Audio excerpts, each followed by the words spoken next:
आजच डाउनलोड करा आणि तुमच्या आवडत्या मालिकांचा आनंद लुटा।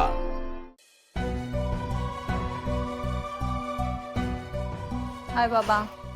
नंदू, अगं आत्ताच तुझी आठवण आली होती। देवराईची भन्नाट माहिती आली आहे ना, तुझ्यासाठी एक कात्रण काढून ठेवतो। चुप चुप बैठे हो जरूर कोई बात है। अगं बोल ना काहीतरी। जिंदगी हर कदम एक नई जंग है। बापरे, जंग वगैरे? काय युद्धावरून आलीस की काय? वृद्धाश्रमाला नोटीस आली आज, 1 महिन्यात आश्रम रिकामा करा अशी। अगं पण हे अचानक कसं सुरू झालं? काही कळत नाहीये मला। म्हणजे पेपर्स पाहिले मी, जागा तर लीजवर होती आपल्याकडे आणि ती संपूनही खरं काही वर्ष झाली आहेत आता। पण मला हे नाही लक्षात येते की तो माणूस असे गुंड कसे पाठवू शकतो आश्रमात। बाबा, तुम्हाला माहितीये त्या गुंडांनी आश्रमात येऊन दादागिरी केली। मग ही आपली सेना शांत बसते का? अहो, मोर्चा काढला त्या समर राजवाड्यांच्या ऑफिसवर। तिथे इतका गोंधळ, पोलीस म्हणू नका, मीडिया म्हणू नका। अरे बापरे, एवढा सगळा गोंधळ झाला? मग काय, तरी मी म्हणत होते गप्प बसा, यातलं काही करू नका, शांतपणे आपण मार्ग काढूया। कारण बाबा, इथे आता या सिच्युएशन मध्ये मला सांगा, आपले हात दगडाखाली आहेत की नाही? बरं, त्या माणसांना असं नको वाटायला की त्यांची जमीन बळकावतोय आपण किंवा हिसकावून घेतोय। शांतपणे बोलावं लागणार आहे।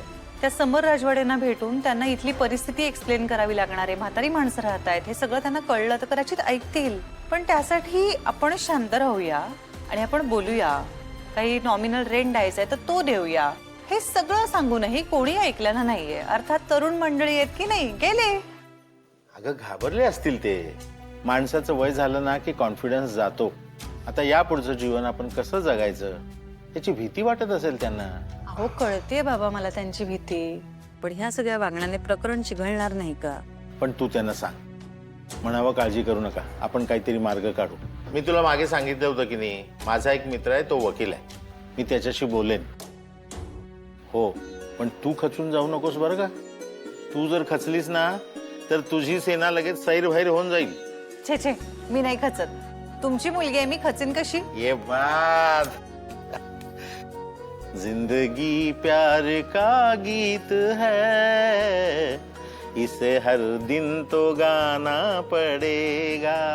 जिंदगी गम का सागर भी है, हंस के उस पार जाना पड़ेगा। फ्रेश होऊन ये, मी तुझ्यासाठी विलायची टाकून फक्कड चहा करतो। आलेच।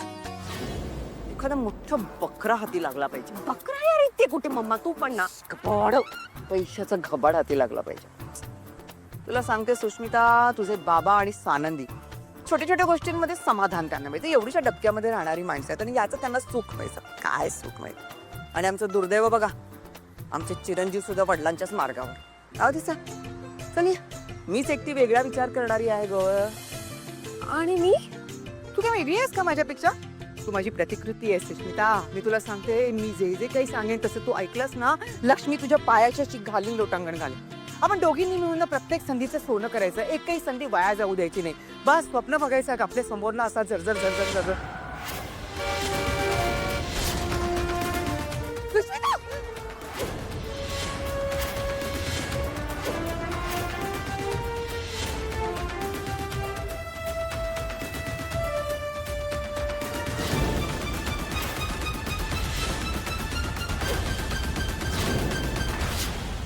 एवढी मोठी गाडी, सुशिता, बकरा बकरा बकरा, काय झालं? अरे कसं झालं नाही? तो खाली बस, लागले तुला?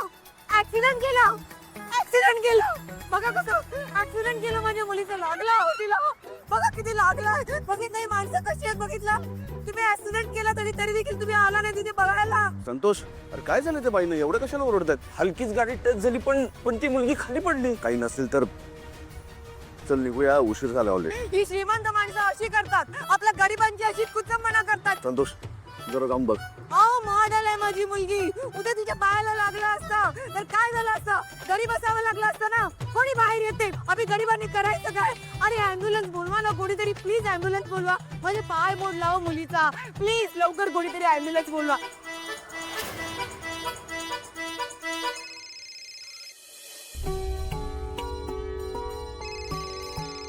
हा बोल रोहन. सोनियाच्या ताटी उजळल्या ज्योती ओवाळी ते भाऊ राया रे. ओवाळावं वगैरे असं काय केलंय माझ्या भाऊरायाने? अगं प्रमोशन मिळवलंय तुझ्या भावाने. काय? Heartiest congratulation. हे पण म्हणजे मला सांग ना, तू काय झालायस आता? हे बघ, ते सगळं मी तुला नंतर सांगतो. ऐक, आज तुला आणि बाबांना माझ्याकडून ट्रीट. अरे मी देते तुला ट्रीट. वेड्या बहिणीची वेडी ही माया म्हणून मी तुला आधी फोन केला ताई, आणि तू आता असं वागतेस. गप रे. मला सांग, तू अधिराला कळवलंयस का? तिला आधी फोन करून सांग आणि तिला ट्रीट दे. तू घरी आलास ना की आपण पार्टी करूया. घरी नको ग ताई, आई बोर करेल. रोहन, सॉरी पण बाहेर किती मज्जा येते. काही थोडं खुट्ट झालं की तुम्हाला बाहेर जायचं असतं. ये ना घरी, ये ना. मी तुझा फेवरेट शिरापुरी करते, अगदी भरपूर साजूक तूप घालून. हा, पण तू आधी आता अधिराला कळव आणि तिला ती काय ट्रीट वगैरे दे. मी बाबांना सांगते. आणि सगळ्या तरी देवासमोर साखर ठेवते रे बाबा. Okay. I am so proud of you. इथूनच दृष्ट काढते रे बाबा तुझी. काय बोलतेस तू? बरं, आपण घरी येऊन बोलू, ठीक आहे? बाय.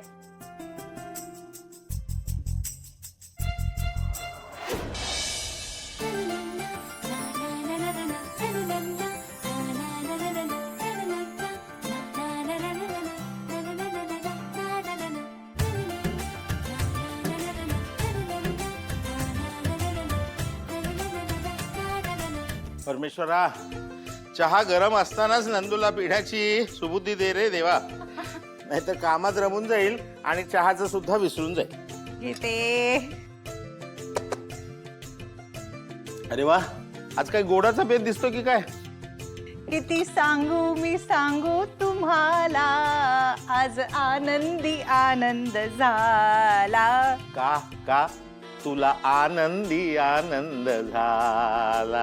कारण माझ्या भावाला, तुमच्या लेकाला प्रमोशन मिळालेलं आहे. काय सांगतेस? म्हणजे बहिणीच्या पावलावर पाऊल टाकून प्रमोशन? रोहन आणि अधिराच्या मार्गातले सगळे अडथळे असे हळूहळू दूर होताना दिसत आहेत मला. अगं, तो आधीपासूनच मोकळा होता. फक्त त्याच्या लग्नाचा मार्ग तुझ्या लग्नाच्या स्टेशनवरून जातो म्हणून घोडं अडलंय. बाबा तुम्ही पुन्हा पुन्हा तेच बोलू नका बाबा, असं म्हणू नकोस. मलाही असंच वाटतं. बाबा, तुम्हाला काय वाटतंय हे मला कळतंय, पण तुम्ही असं सतत त्याच्या समोर ह्या गोष्टी नका बोलत जाऊ, कारण तो मुलगा तेवढंच डोक्यात ठेवतो. बाबा, त्याचं लग्न ठरलंय. मग आता माझ्या लग्नासाठी तुम्ही त्या दोघांना थांबवून ठेवू नका. आपण त्या मुलीशी चुकीचं नाही वागत होत का हे करताना? आणि बाबा समजा नाही, माझं एवढ्यात लग्न नाही ठरलं तर काय करणार आहात? अगं, पण आपण असं म्हणायचंच कशाला? नंदू, बराच काळ आपण तुझ्या लग्नासाठी धडपड केलेली नाही. तू म्हणालीस डॉक्टरेट मिळेपर्यंत थांबा. मी तुझं ऐकलो. बाळा, पण आता सगळं झालंय ना. अगं, तू मुलं बघायला सुरुवात कर. तुला कोणीतरी नक्की चांगला मुलगा मिळेल. हे बघ नंदू, तुझं लग्न ठरलं रे ठरलं की मी लगेच रोहनच्या लग्नाची बोलणी करायला सुरुवात करेन. आणि त्याचं लग्न लांबणीवर पडू नये असं जर तुला वाटत असेल ना, तर तू तुझ्या लग्नाचं मनावर घे. सुनो ना सुन लो ना, हम सफर किसी को चुन लो ना. बरी आहे ही पण चाल, पण आदेश श्रीवास्तवला थोडी वेगळी सुचली होती.